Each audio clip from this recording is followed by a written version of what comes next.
What is going on, gamers? Aevatrex here, and today I'm going to go ahead and show you some more Gunslinger gameplay.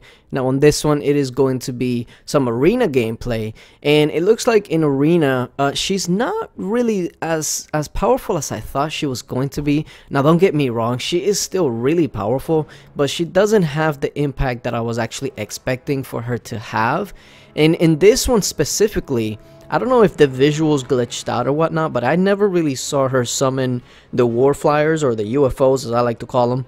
So I don't know, she does summon them in arena, but I don't really see them chasing them in open lanes. So it might be reserved to actually I just saw it right there. So in open lane, it looks like they don't actually chase the heroes, because remember, they always target the lowest HP, and since the crystal is there, it looks like the crystal will probably always have the lowest HP, so they'll always go for the crystal, which is a bit of a letdown if you think about it, because it would have been hilarious to see the enemy team with like 4 warflyers over there attacking them. But unfortunately, since the crystal still does count in arena as an quote-unquote enemy, they always go for it. So that's unfortunate, but it is what it is.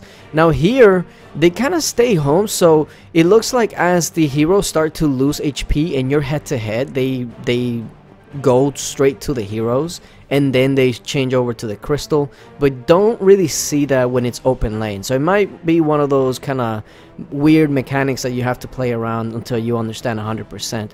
Now on this one, I was trying to do just her and Gulam to try and do wave T, but I completely forgot it and didn't even notice the Dread Drake in the corner. Now the good thing is that the Dread Drake in reality doesn't really do much, and it really gets good in their later waves. So let's go ahead and just start clearing these waves out, because we all know that she doesn't have any sort of issues actually clearing waves. Clearing waves is not an issue for her. Now when it comes to taking down the bosses or the demons or the huge Multanicas, etc., now that might be a little bit different. So let's see. There they are. Now the Golem is there, giving her a hand, but at the same time doesn't really look like she needs much to at least get to T4, because remember, T4 is where the bosses and the centaur starts to come out. But for sure, it looks like she can probably easily solo S, because S is only 1 dragon and only 1 centaur, and if you give her some sort of life leech, or maybe like a life drain, or put her on goblet, along with the damage reduction that she has in her skill, it looks like she can pretty much easily solo S. Now T, she might need a little help just because her damage is not that big. You can rely on the warflyers to do most of the damage up to a certain point, but to try and solo the 2 dragons by herself might just be a little bit too much. But from what I saw, it might not be impossible either.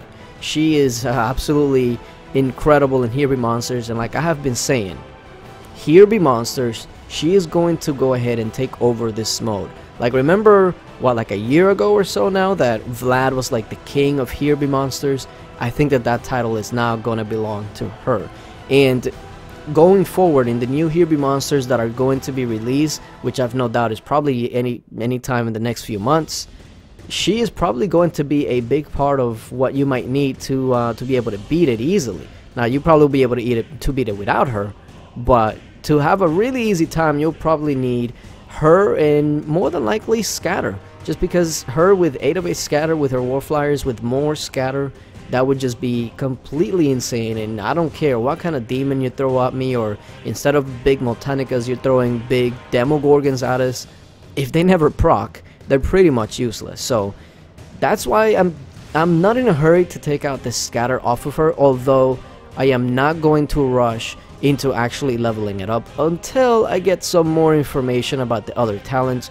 I do like Stone Skin on her, I also do like Bulwark, but at the same time I want to see other people that might take that up first in order to make a decision on that.